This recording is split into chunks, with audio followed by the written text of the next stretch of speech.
I got it. All right. Well, welcome to this webinar on how to create healthy family relationships. Jane, could I just interrupt you for a moment at Sure. the top here? How long is this session? The half hour. Oh, a half hour. Okay, good. All right. Yeah, it's pretty short. Okay. Okay, Here we go. Okay, so here we go. So this was inspired for me by the holidays. I don't know how many of you had some of those conversations during your holidays that, family members, that old difficulties arose. And there we go. So people are starting to come here. So I wanted just to kind of dive into this topic of how do we create healthy family relationships and what are healthy family relationships? And so I have a question for you to start off the top. And my question is, what are some of the ways you've experienced your family relationships as unhealthy, that you would call unhealthy, right? Or have not been the desired, some examples of things that you would say that's an example of an unhealthy pattern in our relationship. What would be some of the examples that you might have experienced? Yes, Tori. I have one recently where I was in a conversation with my mother, and we have another brother having issues. And so a sister's trying to get a hold of all the family members, trying to get them to help him. But the kind of help they're asking for is not productive. So my mother tells me to give up on calling another brother to his twin brother to help. Wow. And it took me by surprise. I've been in this, I've been with you, Jane, and done family constellation. And my mother's always been on the outside of that circle.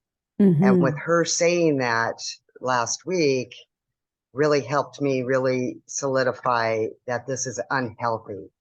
And that was a good example for me, that she told me to stop calling him, just give up on him. Wow. And apparently, and I realized a lot of my siblings don't call me. And I'm wondering if she did the same thing with them. Right. Yeah. So one pattern that can happen, I don't know if this is it for you, but we have like a central person in a family who's like sort of manipulating. Yes. They're sort of arranging for their own reasons the interactions between the other, particularly siblings. It's not uncommon for a parent to pit siblings against each other, or I've identified that, and that's my older sister. And yeah, exactly. That is exactly what's happened in our whole family throughout our whole life. Right. And it creates really longstanding and misunderstandings and oh yes. Yeah, a lot of really painful patterns. Yeah. So we have a master manipulator instead of a master regulator. Exactly. Exactly. And every time I try to come in with that, positive, I'm really shut down, and they don't believe in me. I'm a certified body intuitive, certified body talker, getting in the family constellation, and I have to stay away because I'm a truth sayer. Right. Yeah, we usually shoot the messenger. That's a favorite tactic. Right. Make sure that the game isn't busted, right? Right. Exactly. And so you start to be healthy and healed, then you don't want to play the game anymore. And then that's a threat. Exactly. That's a really common kind of pattern. Yeah. Yes. Someone else, what's a pattern, an unhealthy pattern that you've observed that you feel is kind of typifies what's unhealthy about your family? Anyone know? I could offer one. Sure. Which is, in my family of origin, alcohol was a pronounced dominant activity. And so let me say that was a substance that covered and created more reactivity in the system. But the core dynamic was neither parent having the capacity to really self-regulate in a way that enabled children to know that they weren't somehow subject to the volatility in the system. The alcohol amplified that or covered it. Yeah. Alcohol, money, strangely, will do the same. Interesting things like that will, really amplify what's already a clear case of a lack in the family system, right? And when you're little, you don't know that it's not you, right? It takes years to peel that one off and rebuild after that kind of thing. Yeah. So someone else, what's an example of an unhealthy pattern that you've been challenged by in your family? Someone else want to put one up there? Anyone else have one that you've struggled with? Yeah, Linda.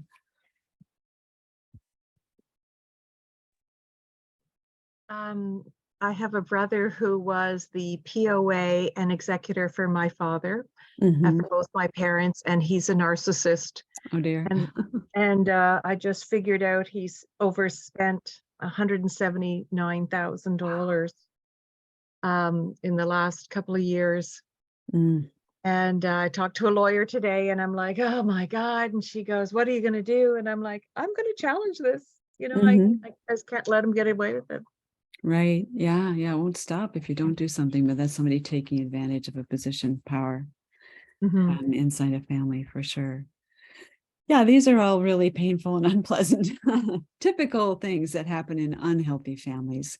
And so one of my, my questions, because there's also unhealthy family dynamics in my family, of course, as well. That's how we get motivated to do this.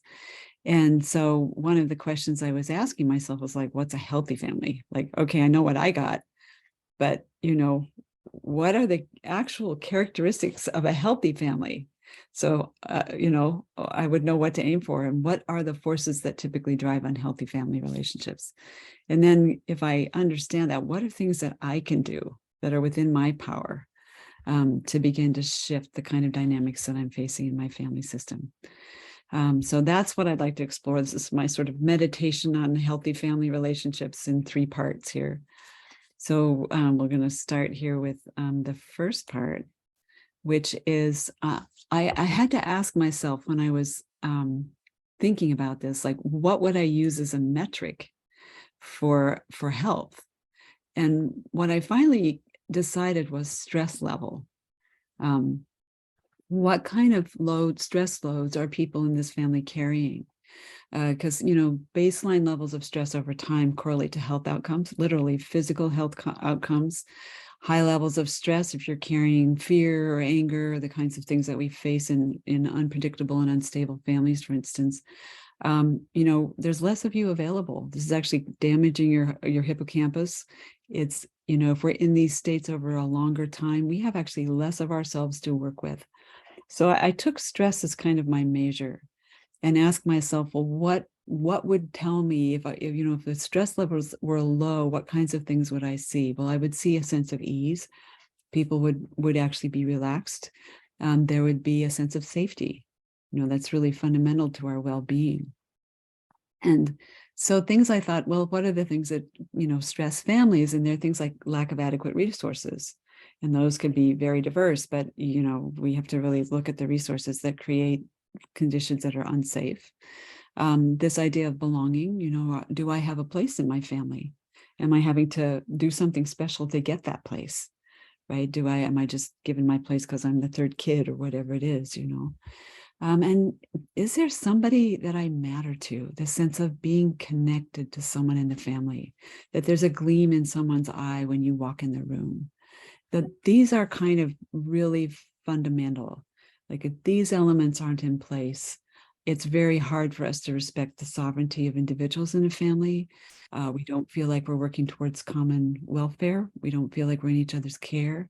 So to me, things that have to do with that we can look at that actually create distress in our bodies would be things that would be indicators of health or lack of health. And once I had that in place, I asked myself, well, what would I see? What would actually be the behaviors? And some of this comes out of a fair amount of research. People like Stan Tech and have been doing a lot of work with couples and looking at what is a healthy relationship in couples. And so these have given us some, and as well as child development. So these have given us some actual templates in terms of like, what are the behaviors that healthy families demonstrate? And some of those are this idea of like, in our evolution, we evolved in small cooperative bands where everybody really had to look out for each other. There was a minimum of coercion and violence and force. So healthy relationships are characterized by collaboration instead of coercion and threat. By mutuality, there's reciprocity. This is why I love this little picture here. You can see the mother and the child, and that you can feel the resonance and reciprocity in the way that they're looking at each other. It's not a one-sided, where one parent dominates a whole system, or a sibling dominates a system. There's inclusion. People are not scapegoated. Everyone has a place, is given a place. There's fairness. Scapegoating obviously is bias, so we treat each other fairly. Healthy family systems, healthy couple systems have an innate sense of fairness. I mean, even chimps and monkeys in lab tests have a sense of fairness, so it goes way deep. We really can feel if something is unfair and if we're not being respected. And I think this goes back to this idea of sovereignty, of like really respecting the sovereignty of a person's body, respecting the sovereignty of them as a unique expression of the human spirit. Families that are able to do this and flexibly maintain rule sets, not too rigid, not chaotic, but flexibly maintain rule sets that allow people to be respected for their uniqueness, are very healthy systems. People thrive in places like that, whether it's a workplace or a family, it's the same.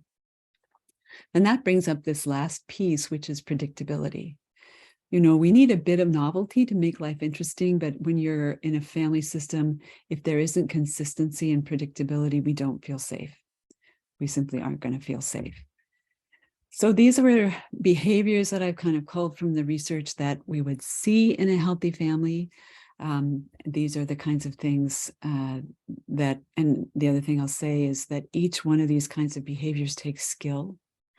These are not things that we teach people, but the ability to self-regulate, empathy and compassion, if you haven't received it, it's hard to give it. The skill of inquiry, like I have some young parents in my practice, and I'm just so amazed to watch them with their kids because they have so much more skill at, when a kid misbehaves, of asking, of engaging, of using inquiry and negotiation, things that were not, available to my parents, I'm pretty sure. So there's a skill level here to be able to negotiate so people win, to get to deeper behavioral motivators.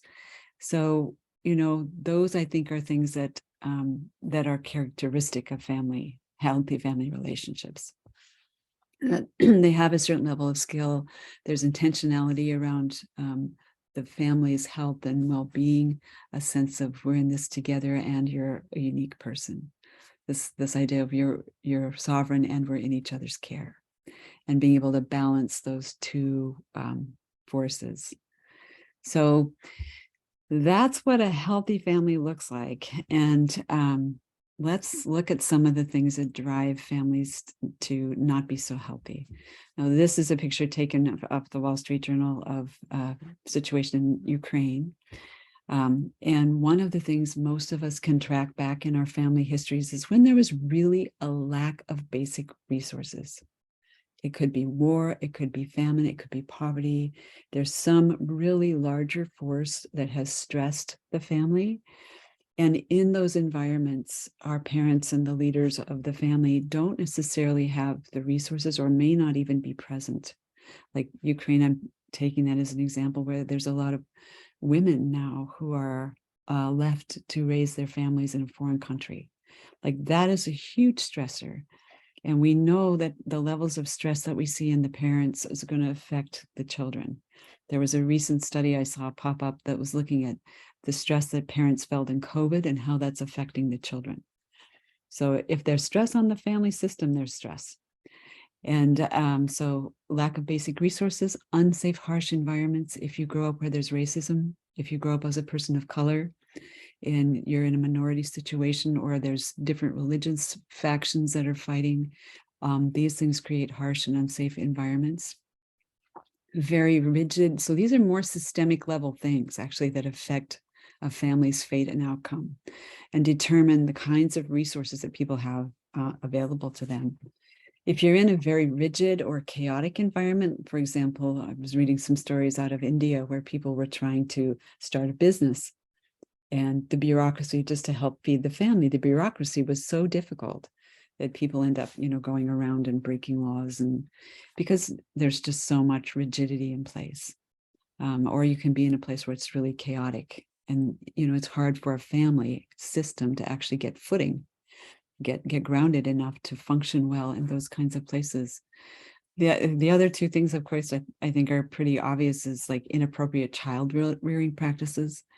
Over the last 30 to 50 years, we have gained so much insight once we had video, right? And we could start actually watching what happened between parents and child and tracking that over time to see what was creating secure, confident children and what wasn't.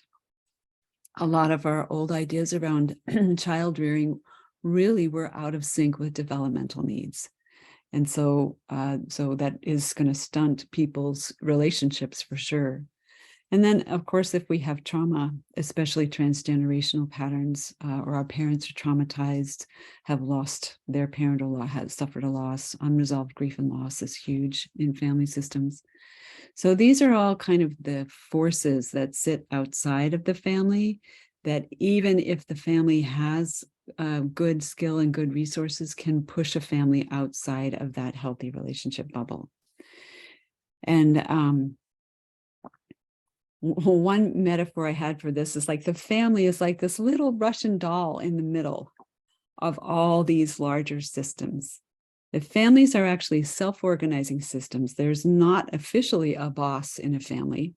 Families have to decide how they will use power, right? But these family systems are embedded in these larger cultural, religious, socioeconomic systems that put force and shape the family dynamics. And, having to work or losing a home, these are things that can push a family into dysfunction. And we so often don't look at this level. We place the blame on individuals in families without looking at what are the forces, the context that actually set this up. And to really take this actually to a larger scale, this is what's called the kinship model versus it's a compilation of indigenous worldviews, in contrast to, and it's kindredmedia.org. You can get this little chart. I can't really blow it up for you, but it's a really lovely chart that looks at common indigenous worldviews, and how they raise their children is quite different, typically, than the dominant worldview, which is really based in control. So one of the things, as I've been doing some research in this area, is really understanding how violence is used as a means of control and enforcement. And that from the state on down, from the social structure, the large structure of the state on down, we have used violence, shame, guilt, humiliation, these kinds of social emotions as forms of social control, rather than teaching and nurturing interpersonal relational skills. So a lot of families are, they're the little doll in there inside perhaps a very strict religious community, which is inside of perhaps poverty, sitting in something like that. And you just build these things out, and it's really tough for a family to have those healthy behaviors, just because of the place that they're sitting, and because those ideas are not that well, those models are not that strong in our culture. So if you look back at old parenting books, they had a lot to do with control. Now you see things coming out like, one of my favorites is Dan Siegel's little book, Parenting from the Inside Out, where we're now looking much more at interpersonal relational skills as a foundation of family relationships. And that's a really big shift. That is a really big shift. I mean, it's been several hundred years, thousands of years perhaps, that we've been in this other model. And now there's a shift back to an interpersonal, inner exploration based view of how family relationships can be constructed. And those, I think, equip individuals to be much, much healthier, have much more options. So when you think of how you were raised, I'm curious if you think about what were the control mechanisms. How were children seen? What kind of methods did your parents use? Where did they get those ideas? Where did that come from, right? How did they learn how to do that? And how have we continued to replicate some of these patterns? I don't know if you want to just pop in and make a comment, but I'm curious, what were the control mechanisms used in your family? Anyone who want to comment on that? Yeah, Tori. Catholic household, guilt and shame. What will Yeah. people think? What will people think? That's using the outside to reinforce behaviors in the inside. Yeah, Kathleen, did you have some suggestions? Yeah. Outbursts of anger and then retreat. Wow. So anger and then cut off. Yeah. That's a terrifying one. That'll terrify a child. Yeah. So, but we can see that what's underneath this is not working interpersonally, but dominance and control. Right. And that's gonna create a different kind of sense of self in the people inside the family. So I'm really happy to see this, like, beautiful, like, I would definitely recommend you go kindredmedia.org and check out their work. The Evolved Nest, one of the authors in this, has come up with another set of things that are developmentally appropriate. We are beginning to get different models that do create healthier interpersonal relationships. And part 3 of our little workshop here is, in the meantime, there you are with that family, right? With all of the patterns that have been passed down and inherited in your family system over time. And so, what can you do when you're in one of those situations? Well, the very first thing that I think is really important is your own regulation. Like, can you catch the trigger, what it is? And, it's easier to do this in reflection and then prepare than in the moment.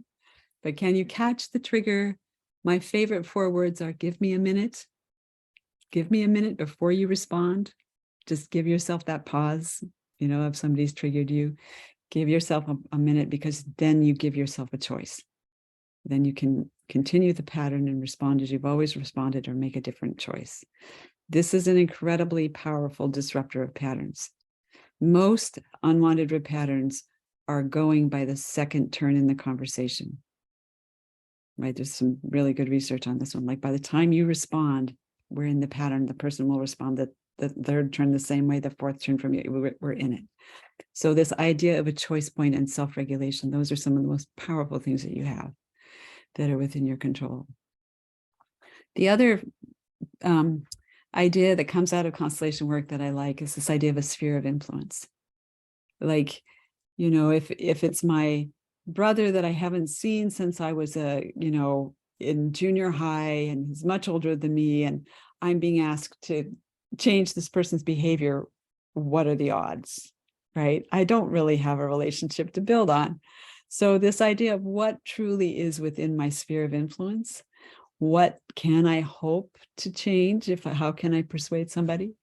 A book I really like is this book called How Minds Change by David McRaney, R-A-N-E-Y, McRaney, because he looked at what it takes to change minds. And, we have changed. If you watch the way it looks, like this idea of gay marriage, for instance, you can go like 10 years before legislation was passed, and it was like the majority of people would be against it. And then, boom, there's a sea change. But what happens in between those events is a lot of conversations. And there's people that have actually studied what are the kinds of conversations that enable people to look at their thinking and start to change minds. So this idea of what is my sphere of influence? Where can I create conversations that are different?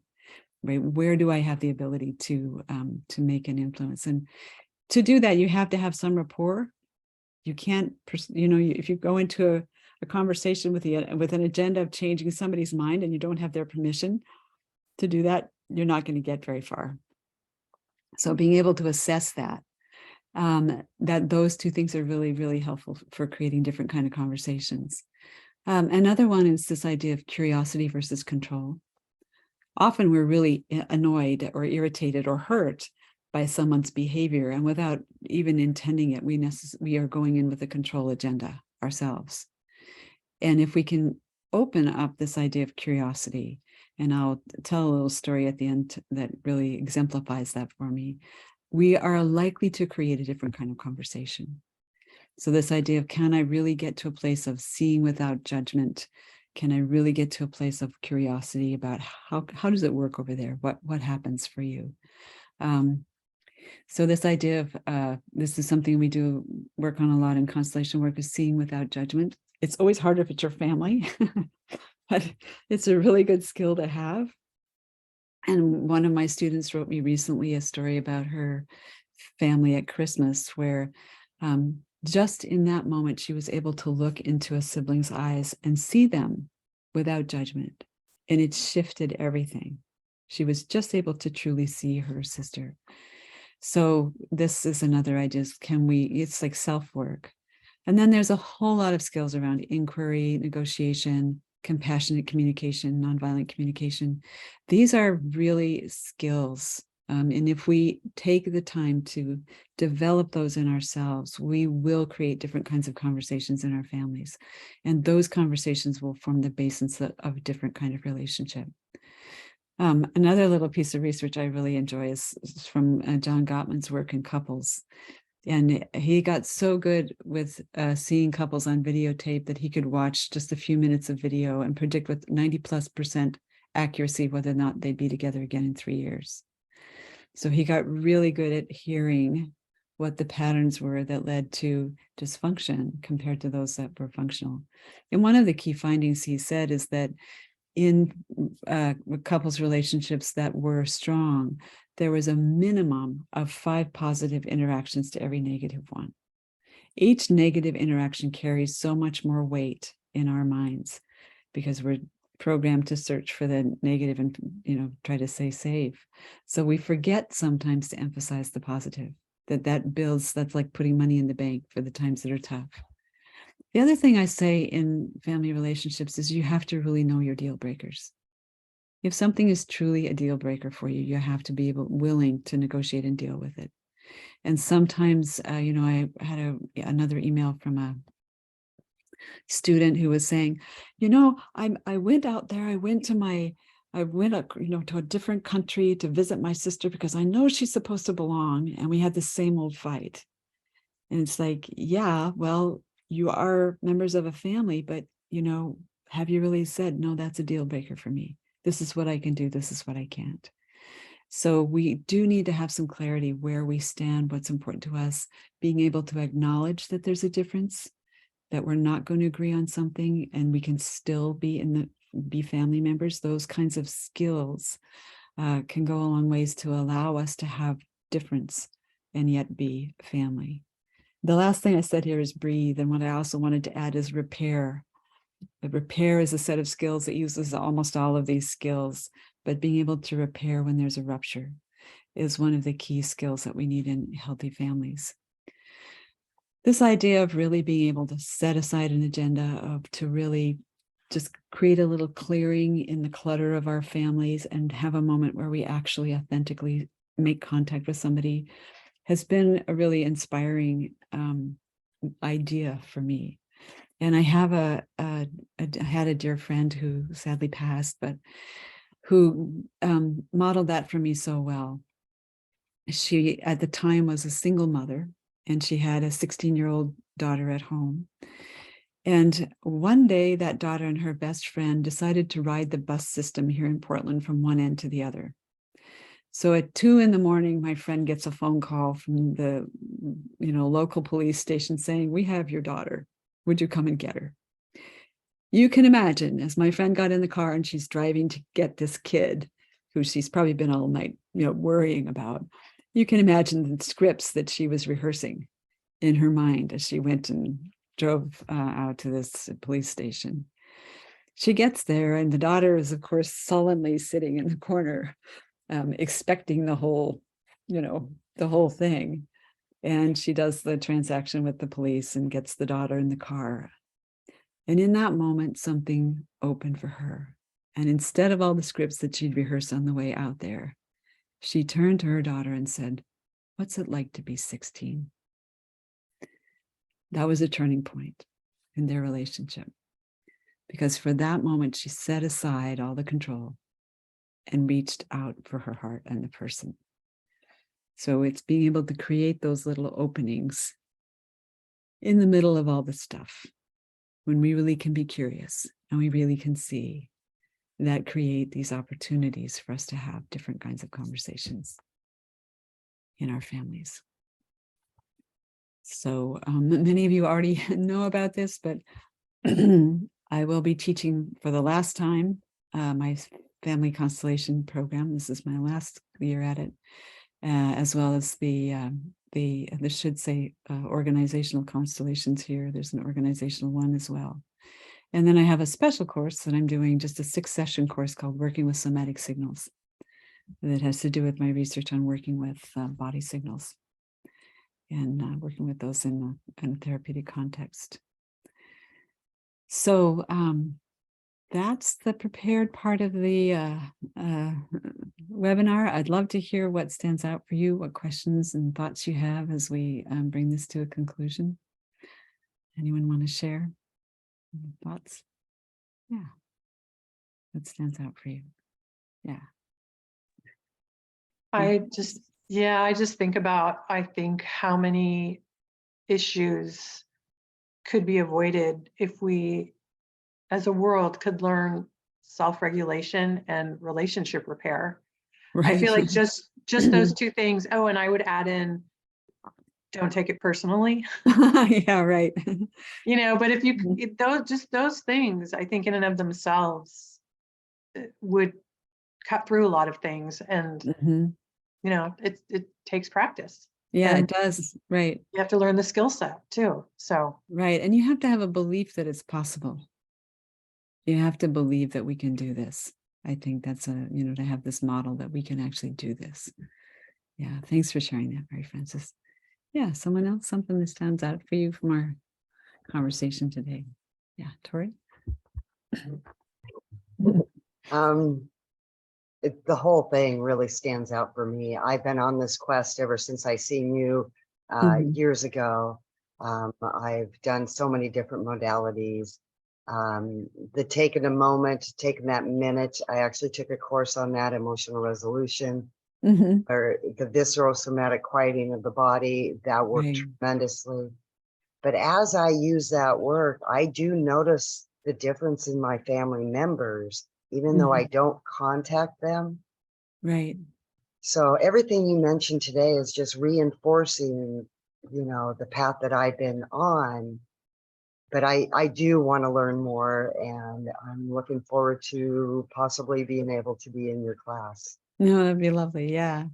Yeah, these are all facilitator skills, oddly enough. You need all of these things for this, so that'd be lovely. Yeah, thank you. Really, yes. Thank you so much for being here today and offering this. Yeah, thank you. Yeah. One more person, something you'd like to share that stands out for you that you're thinking of from this? Well, as always, Jane, I'm so appreciative of your distilled clarity, and the thing that this is not a new insight for me, but it did land as a question to hold in all of my work. What did a family of origin, my family of origin, use as a means of control? Right. And then the question, where did they learn that? Right. We know this, I know this, but really, right. Where did they learn that means of control? That was kind of a good scalpel insert. Right. Yeah. And the beauty of those questions is it does take it out from judgment and blame. Yes. Right. We start to see the impact that things have had on people in our family. Yeah, absolutely. Thank you for that, Kathleen.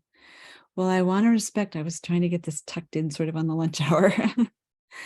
So I want to respect the half-hour time that I said I would try to stay within here. And just thank you all for coming, and really appreciate your participation and that you made it through the Zoom problems we had earlier. So thank you. Yeah, you're very welcome. So. Yes, thank you, Jane. It was wonderful. Very, very enlightening, especially at this time in my situation.